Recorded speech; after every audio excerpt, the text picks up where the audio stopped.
যার পেছনে আগুনটা লাগে সেই বোঝে আগুনের গরমটা কতটুকু। আসসালামু আলাইকুম। বিগত কয়েকদিনে অনেক কিছু ঘটে গেছে, অনেক কিছু ঘটছে। তবে সবচেয়ে বড় যে ঘটনাটি ঘটছে সেটি হচ্ছে উত্তাপ, গরম, প্রচন্ড গরমে নাভিশ্বাস। গরম নিয়ে আজকে কথা বলবো। গরমে সিনেমা হলগুলোর অবস্থা কি, গরমে সিনেমা হলের দর্শকের অবস্থা কি, সেটি নিয়ে কিছু কথা বলবো। একটি সিনেমা হল ভেঙে মাদ্রাসা হতে চলেছে, কথা বলবো। এফডিসির বিজয়ী যে ক্যাবিনেট, তাদের পরবর্তী প্রথম পদক্ষেপ কি হতে পারে কথা বলবো। জোভান থেকে জোভানা, শরীফ থেকে শরীফা একটি আলোচিত ইস্যু হয়ে গেল বিগত কয়েকদিনে সোশ্যাল মিডিয়ায়, সেটি নিয়ে কথা বলবো। তার আগে একটু বলে নিই, গত 20 তারিখে সাভারে আমাদের অভিনয় শিল্পী সংঘ বাংলাদেশের একটি পুনর্মিলনী হলো এবং সাধারণ সভা অনুষ্ঠিত হলো।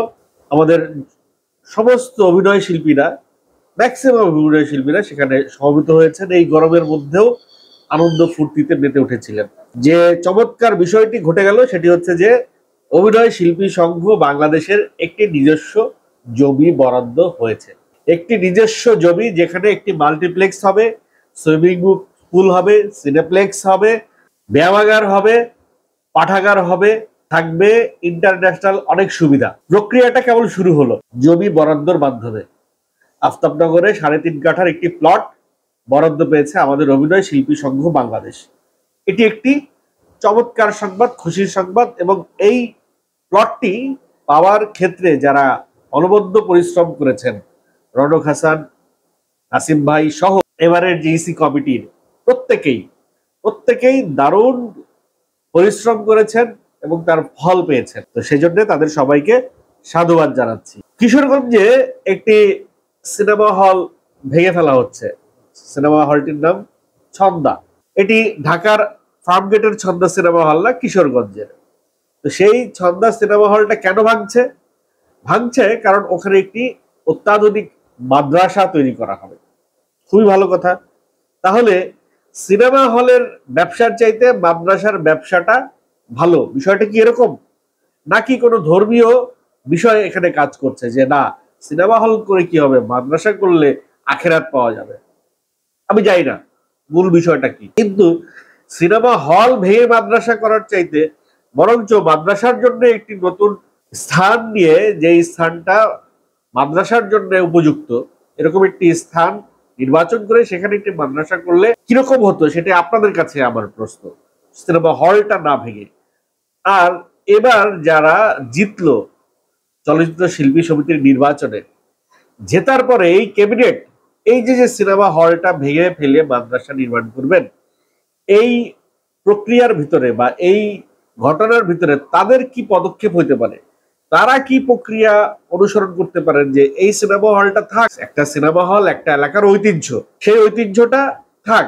এটা রাখার জন্য, এটা রেখে এটাকে সংস্কার করে এটাকে যদি মাল্টিপ্লেক্স করা হয় বা সিনেপ্লেক্স করা হয় বা অন্য কিভাবে কোন আদলে এটাকে রাখা যায়। সরকার কিন্তু একটি সিনেমা হলকে মাল্টিপ্লেক্সে রূপান্তর করার জন্য বা সিনেপ্লেক্সে রূপান্তর করার জন্য 5 কোটি টাকা ঋণ দিবে।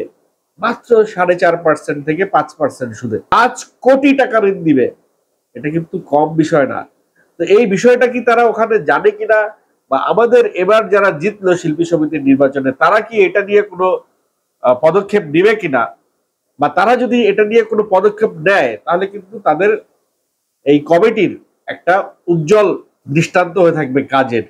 তারা একটা খুব ভালো কাজ করলো, সেটার একটা খুব ভালো দৃষ্টান্ত হয়ে থাকবে। তা আমি সরাসরি এই যেই বিজিত দল, জয়ী ক্যাবিনেটের দৃষ্টি আকর্ষণ করে বলতে চাচ্ছি যে কিশোরগঞ্জের যে হলটি বন্ধ করে দেওয়ার পায়তারা চলছে, সেইখানে আপনাদের হস্তক্ষেপ কামনা করছি। আর জোভান থেকে জোভানা, শরীফ থেকে শরীফা, কিছুদিন আগে আমাদের টেক্সট বইয়ে শরীফ থেকে শরীফার অধ্যায়টা দেওয়ার পরে একটা ব্যাপক সমালোচনা হয়েছিল। ঠিক তেমনি রূপান্তর নামে একটি নাটক জোভান অভিনয় করেছিল। সেই নাটকটি করে জোভানও খুব সমালোচনার সম্মুখীন হয়েছে ওয়ালটন গ্রুপ, কারণ ওয়ালটন এই নাটকটি স্পন্সর করেছে। বয়কটের ডাক এসেছিল, 90,000 লোক দেখেছিল মাত্র নাটকটি, ভিউ হয়েছিল 90,000।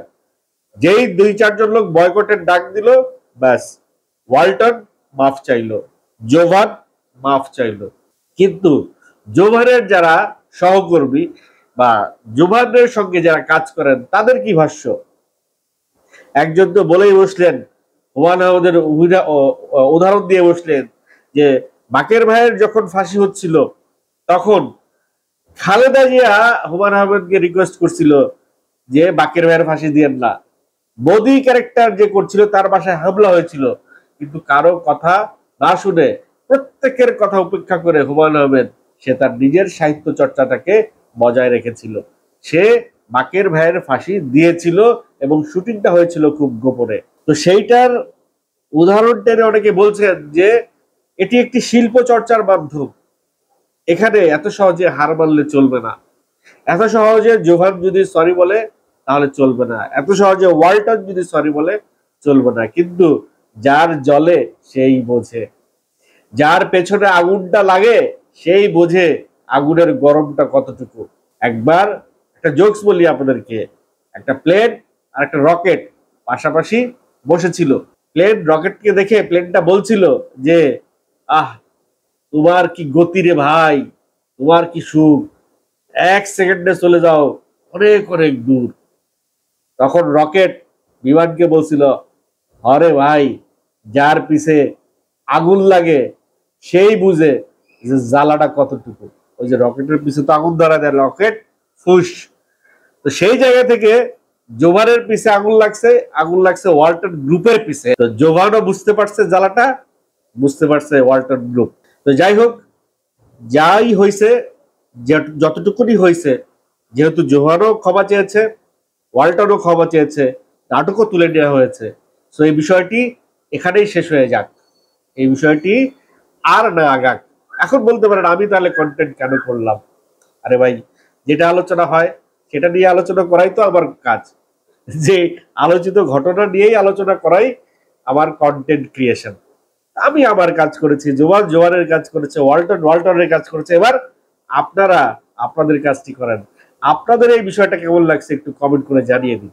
পরিশেষে যেই কথাটি না বললেই নয়, প্রচন্ড গরম, দাবাদহ দাবানল।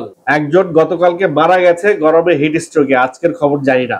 গরমে বাইরে বের হওয়া যাচ্ছে না, ঘরে টেকা যাচ্ছে না। যাদের এসি আছে, শীতাতপ নিয়ন্ত্রিত ব্যবস্থা আছে, তারা তো বেঁচে গেছে, কিন্তু যাদের ঘরে এসি নাই, মাথার উপরে যাদের টিনের চাল, তাদের হাল খুব খারাপ, খুব খারাপ। তো এই সময়ে আসলে আমাদের হিট অফিসারকে খুঁজছিলাম, আমাদের উত্তর সিটি কর্পোরেশনের মেয়রের মেয়ে, আমাদের হিট অফিসার।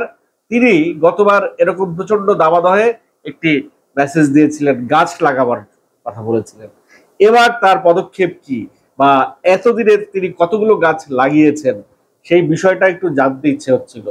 যদিও এখনো পর্যন্ত সেই হিট অফিসারের দেখা মেলেনি, এখনো পর্যন্ত সেই হিট অফিসারকে কোনো বিবৃতি দিতে শুনি নাই। সে কি করছেন এটা নিয়ে খুব জানতে ইচ্ছে হয়। আপনারা যদি কেউ জেনে থাকেন অবশ্যই কমেন্ট করে আমাকে জানাবেন। এই গরমে এমনিতেই ঈদের যে সিনেমাগুলো এসছে, সেই সিনেমাগুলো কিন্তু খুব বেশি যে দর্শক টানতে পারছে তা কিন্তু না। হল মালিকদের হাহাকার, কান্নাকাটি। তো সেই হল মালিকরা এই গরমে কি করছে? ফ্যানে তো কাজ হবে না ভাই, হলে যেই ফ্যানগুলা চলে সেই ফ্যানে কাজ হবে না, শীতাতপ নিয়ন্ত্রিত হলের এসিতেও কাজ হচ্ছে না, তো ফ্যানে করতে কাজ হবে? তো এই গরমে নিশ্চয়ই দর্শকও যাচ্ছে না সিনেমা হলে।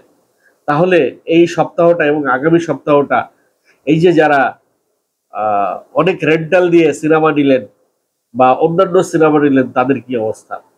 যারা সিনেপ্লেক্সে যাচ্ছেন এসি গাড়িতে চড়ে, এসি রুমে বসে সিনেমা দেখে আবার এসি রুমে ঢুকে যাচ্ছেন, তাদের কথা আলাদা।